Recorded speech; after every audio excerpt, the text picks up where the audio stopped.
Okay, so remember, like in the lim inequality and the Erdős-Corrado theorem, we had these like double counting arguments, right? For example, in lim, what we did was we took a permutation of 1 up to n, and we counted like how many permutations start with a set A, right? And we kind of counted that in two different ways, kind of, and then played around with it and got a proof.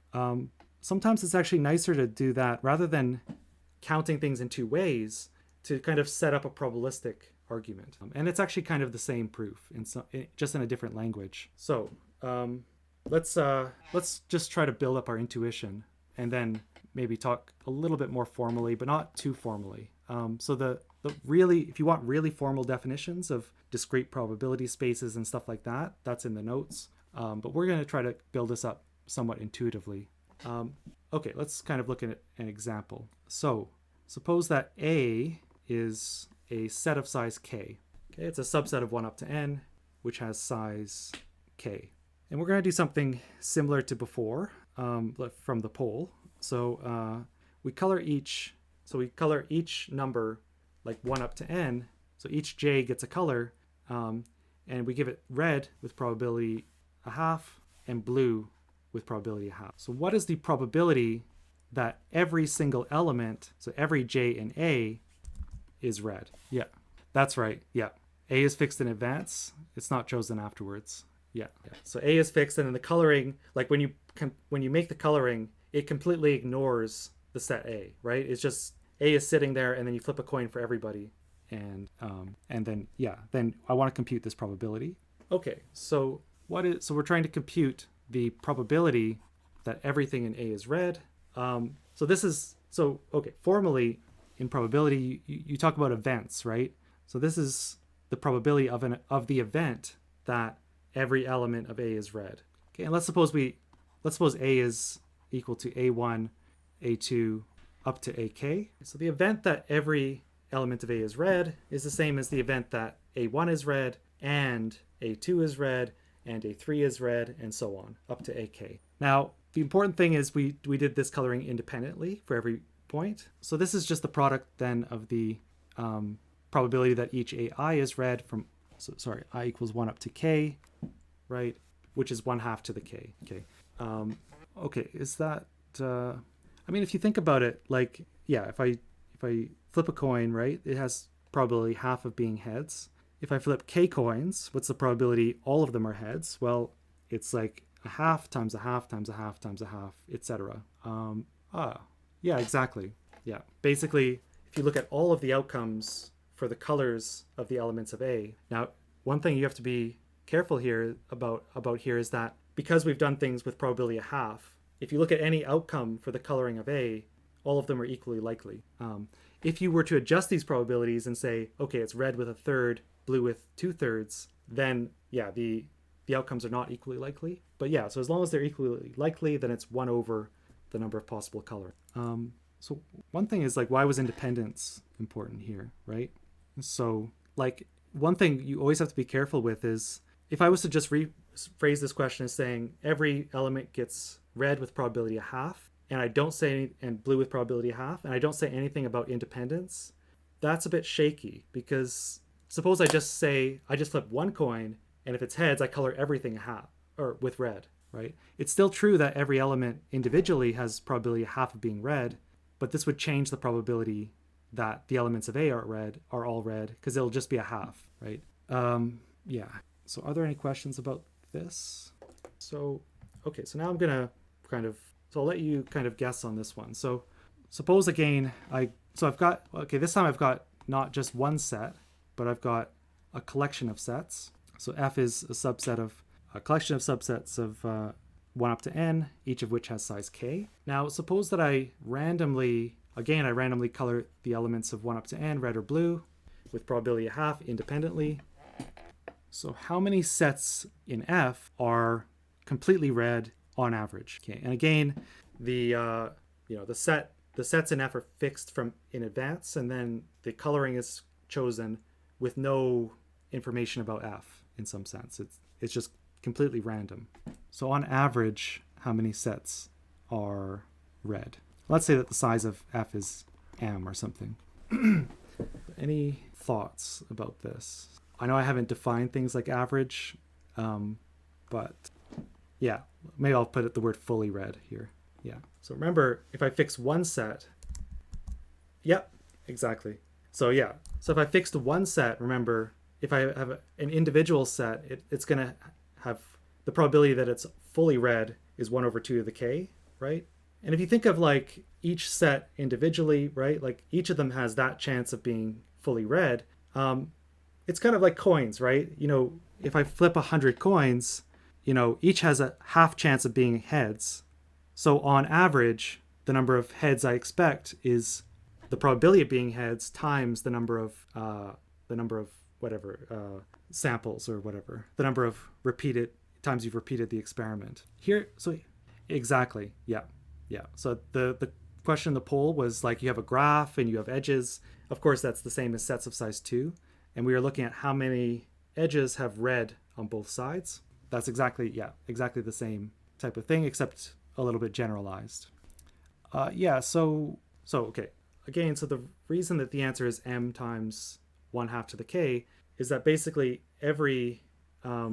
each individual, so there's a thing in the chat, n choose k 1/2 to the k, which would be the case maybe if f was the entirety of the power of the sets of size k. But in general, it's like where the size of f is m, it's going to be this. And you can think of this as like every set in f has a 1/2 to the k chance of being read, fully read, and kind of you have m different sets. Now, one thing to like think about, like these, so if I was flipping 100 coins, all the coins are independent, right? Which it feels like this is different because different sets here can have different weird overlaps, right? And so they're not independent, right? If I have a set, let's say the thing is 3 and I've got 2 sets like this, if I know that the first set is all red, it makes it more likely for the second one to be all red, okay? But that doesn't affect the average. So that's something to kind of be aware of. So that would be kind of, so yeah, that's not that's not going to compute the average. What that would compute is, so if almost, but yeah, now if you were doing that, then the independence starts mattering. But if suppose f was like completely disjoint sets of size 3 or whatever, like there's no intersection, then it would compute the probability that everything is red, like all points in all of the things are red.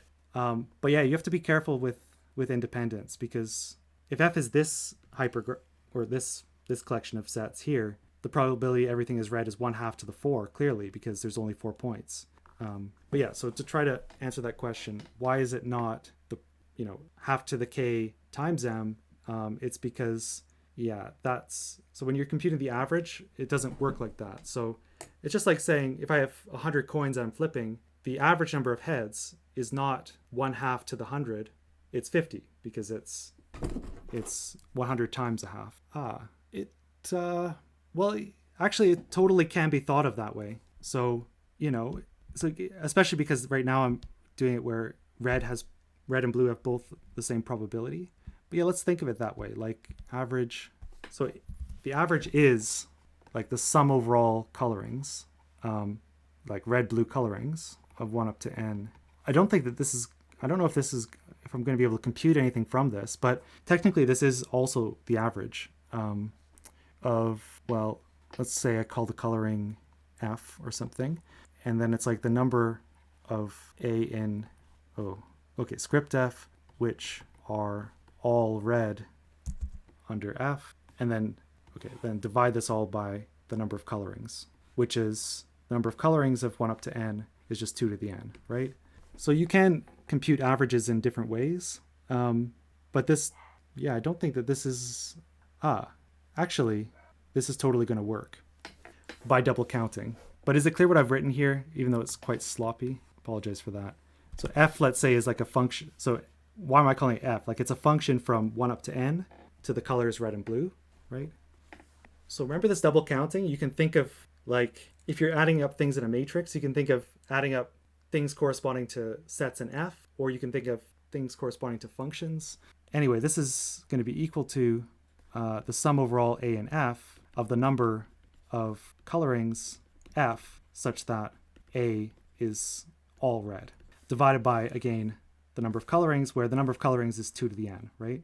But what is the quantity? So remember, the size of A is k. So what is this thing inside the sum? Any thoughts? Or am I losing people with this calculation? Ugly writing and stuff. But yeah, I've got a fixed set A. How many colorings make A red? Any thoughts? It's not too hard of a counting thing.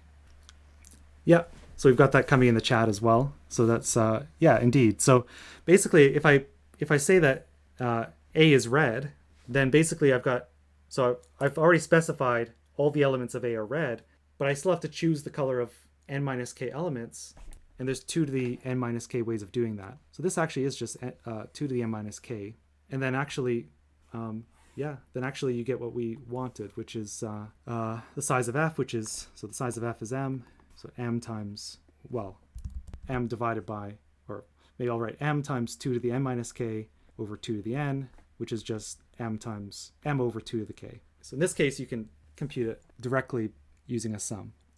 Yeah, is that clear?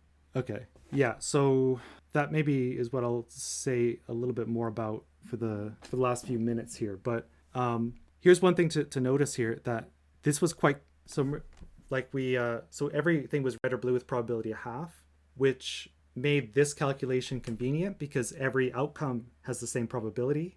Like in terms of every coloring has the same probability. This kind of doing this computation is going to be very inconvenient if in some other cases. So yeah, we need other tricks to do this. So okay, maybe I'll skip to this. Okay, let me just say the formal definition of the expected value of a random variable, which is the same as the average. So this E of x. So x is a thing that computes some value. For example, x is the number of sets in F which were red, for example. So this is the average of something, the average of x, where, for example, x could count, like x is usually going to be something that counts something, and it could be the number of fully red A and F. So formally, the way you compute the average, and here I'm assuming that x is a non-negative random variable. So in this definition here, I'm assuming that x is never negative. But yeah, so the formal definition of the expected value is like this. So it's the sum k equals 0 to infinity k times the probability that x equals k, which somehow is also the same as the sum we were writing before in the example. But let's not worry about that too much. But here's the important thing. We almost never compute, I almost never want to compute the expected value in this way. So the way I'd like to compute the expected value is using something called linearity of expectation. And this was the trick that I used kind of in my head to get this answer of m times 1/2 to the k without doing the full calculation. So linearity of expectation says that if I have the average or the expectation, these two things mean the same thing, of, let's say, x1 plus cx2, that's equal to the expectation of x1 plus c of x2. I'm kind of skipping things here in some sense. Like, what I really mean is that for any two quantities, if you have the average of the sum is the sum of the averages, and the average of a constant times some random variable, some random quantity, is the constant times the average. So how did I use this? So just briefly, so is this clear? So just briefly, we only have 1 minute left, but here's the way I used this linearity of expectation to get the answer. So suppose I fix a set A, which has size, let's say, k. I can define a random variable. I'm going to write it as some 1 sub in brackets A red. I just mean, so this is a thing that is 1 if A is fully red and 0 otherwise. And if you think about it, the number of red sets in A is just the sum. It's just what you get by summing up all of these these are called indicator functions, right? Because x just goes through all the sets in the collection. If they're red, it adds 1 to the total. And if they're not red, it adds 0. So by linearity of expectation, you can just, the expectation of a sum, you can just take the sum of the expectations, which is like this. So anyway, I'll start by going over this again next time. Okay, so maybe I'll say something about this poll. So this is kind of trying to practice some of the stuff we were talking about before, which we'll continue to talk about a bit at the beginning of this class. So this probabilistic stuff, computing probabilities and computing expectation. So you've got n people at a party.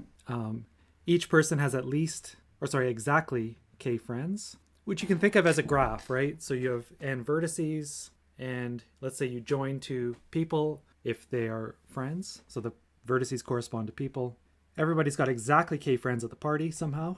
The probability that somebody jumps in the pool is a third. So somehow, for whatever reason, everybody's equally likely to jump in the pool. And if I jump in the pool, then it has no effect on somebody else's choice to jump in the pool. So it's independent.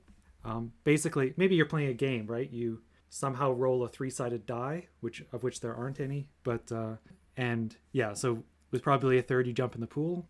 Let x be the number of people with no friends who jumped in the pool. And what I'm asking for is what is the average value of x? Or what is the expected value? So, yes, maybe I won't answer it now because I've got the answer coming. 3-sided dice do exist. I don't know. Does it? I don't think so. 4 maybe. Oh. Okay, so not like a nice polyhedral thing, but something stranger. See. I stand corrected. Okay, so I'll end this poll maybe, and then it seems like there's a wide variety of answers here. So now let me kind of try to come up with the right answer. So remember this. So this is where I ended last time, was talking about linearity of expectation. So just to review that, because I went through it pretty fast. So suppose that x is some, random variable, which just means it's, x is something which counts something that, that depends on random events. So for example, x could be, the number of people with no friends that jump in the pool. And you can say, and suppose that y, so y1 up to yn. So x is a random variable, meaning it's just a random number that you get maybe from some experiment. And yi is also a random variable for each I. So for 1, I equals 1 up to n. And let's suppose that for whatever reason, that the way to compute x is by adding up y1 up to yn. So if that's true, if x is just equal to the sum of y1 up to yn, then linearity of expectation says that the expected value of x is the sum of the expected values of y1 up to yn. And this is the kind of typical way we're usually going to compute expectations in this course, by taking a random variable that looks complicated, expressing it as simpler pieces, and then adding up the averages of those pieces. Expectation is a synonym for average, right? Okay. And linearity of expectation also says that if you scale up like a random variable, times it by c, for c, a real number. So c is not a random variable, it's just a fixed constant that equals c times the expectation of x. Okay, so these are kind of two different bits of linearity of expectation. It's these two things. Okay, so let's go back to this thing about the party. Suppose, very unimaginatively, that the people are named 1 up to n. So I've got like person 1, person 2 up to person n. So suppose I let, for I between 1 and n, I define a random variable yi, where yi is equal to 1 if none of i's friends jumped in the pool, and it's 0 otherwise. Okay. This kind of thing is called an indicator random variable. Like, what I mean by this kind of thing is a random variable which is either 1 or 0, depending on the outcome of some random event. Right, so if a random variable only takes the values 1 or 0, we say that it's an indicator, because it indicates whether something has happened, right? If it's a 1, then it indicates that none of i's friends jumped in the pool, right? So the thing that we were actually interested in is the average number of people, such that like none of those people's friends jumped in the pool. So what we're interested in is the variable x, which is the sum of the yi's. So it's, yeah, so x is then, because if you think about it, if we roll all of these three-sided dice, which apparently exist. So we roll a three-sided die for each person and decide if they jump in the pool. Then x is going to exactly count how many people have 0 friends that jumped in the pool, because it's if that statement is true for person 1, then y1 will be 1. If that statement is false, it'll be 0. So it's just going to count how many people is that statement true. Does that make sense? So we're trying to work out the expectation of x. So a question, what is the so by linearity of expectation, we can write like that the expectation of x is the sum of the expectations of the yi. But what is that? What's the average of yi? Yeah, because, and the way you get that is like, well, it's kind of like, suppose I flip a coin, okay? And if it's heads, I get a score of 1, right? And if it's 0, I get a score of 0. The average score is going to be a half, because, on average, like, I get a half. This is kind of like the same thing, except that, so what's the probability that if I've got k friends, what's the probability none of them jumped in the pool? It's 2/3 to the k. So it's kind of like flipping a coin, like, oops. So without the question mark, expected value of yi is 2/3 to the k, because yi has that chance of being 1, and otherwise it's 0. But yeah, you can actually compute this using the definition of expectation, because expectation of yi is the sum k equals 0 up to infinity of k times the probability yi is k. So actually, maybe this is, if you want a formal way of doing it. And of course, you can see that this only has 2 non-zero terms, or yeah, k equals 0 is going to be 0, to k equals 1 is going to be equal to 2/3 to the k. And there's no chance of y being 2 or 3 or 4 or anything else. So yeah, so you can kind of get this by, if you have enough experience dealing with these indicator random variables, you can just get it by computing the probability of something, or you can use this formula. It gives the same thing. So then I plug this thing into the sum, and I just get this value. So that is the average number of people who had no friends that jumped in the pool. So, okay. So I know that, like, this hasn't been like the most formal, building up of discrete probability, but basically these concepts here, like linearity of expectation and computing probabilities of events, that's basically all we're going to need for this course, just these kind of basics. But are there any questions about this? Actually, I think the majority won, but barely, on this poll. So there's 4 people who got the right answer, and then it was quite spread. But hopefully now, after you've seen this, it'll be easier. Okay. Let me give you one application to kind of show you an example of how these tricks, computing expectations and stuff like that, can give you kind of interesting combinatorial results. So this is a theorem of Erdős from, I have no idea when, a very long time ago. So what Erdős proved is that, so take a F, which is a collection of sets of size k. I think at some point I said that we're not going to look at collections of sets anymore, but for now we are.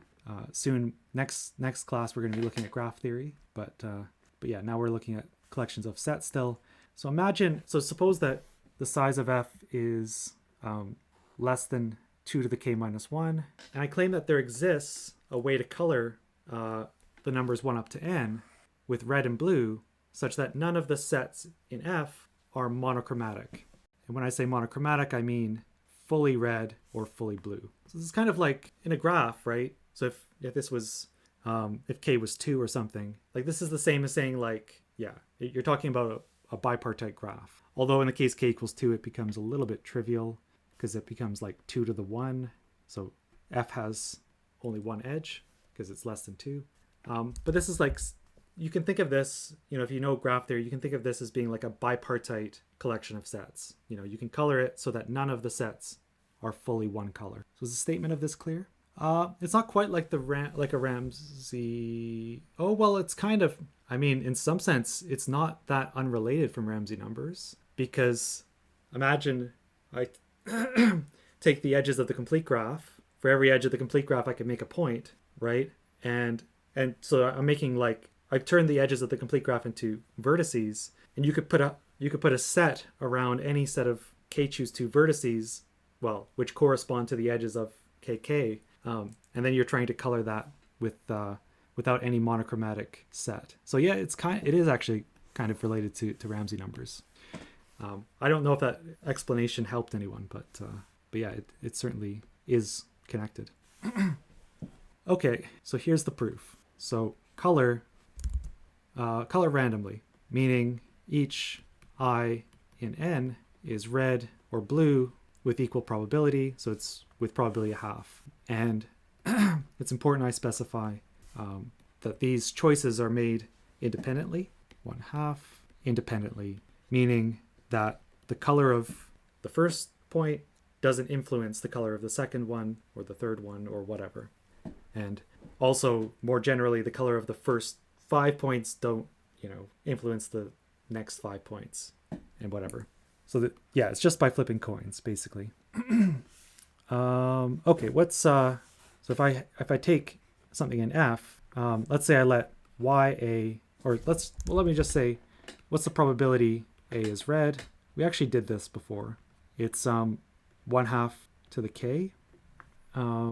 Probability that A is, when I say is red, I mean everything in A is red. Yeah, we're living in here. Probability it's blue is the same. So what's the expected number of monochromatic sets A and F? So if I wanted to kind of do this kind of slower step by step, I could define X to be this random variable, and I could let X be the sum of over A and F. Let's say YA, where YA is 1 if A is monochromatic and 0 otherwise. So sorry, I'm kind of doing this a little bit fast. But can anyone tell me what is the expected number of monochromatic sets in F? Just about. So I'm going to call it 1/2 to the k minus 1 but that's just to account for the fact that there's two different colors. You can either be red or blue. So it's like 2 times 1/2 to the k. But it's easy to miss these 2's. I mean, like, it happens all the time. But yeah, we have to remember there's 2 colors. So monochromatic could be one of 2 different things. Okay, and now we use the bound on F, and we can say that this is less than 1 because the size of F is less than 2 to the k minus 1. So why does that finish the proof is the interesting thing. So I colored randomly, and I showed on average, if I color randomly, I see less than 1 monochromatic set in F. Well, if it's less than 1 on average, then there must have been at least one way to do it such that the number of monochromatic sets was 0, right? Because if every coloring has at least 1 monochromatic set, then the average would certainly would be bigger than 1, or at least 1. So therefore, there exists a coloring with less than 1 monochromatic set. The only way you can have less than 1 is if you have 0. So with no monochromatic set A in F, because if the average is less than 1, there had to be at least one way to be less than 1. Is that weird kind of...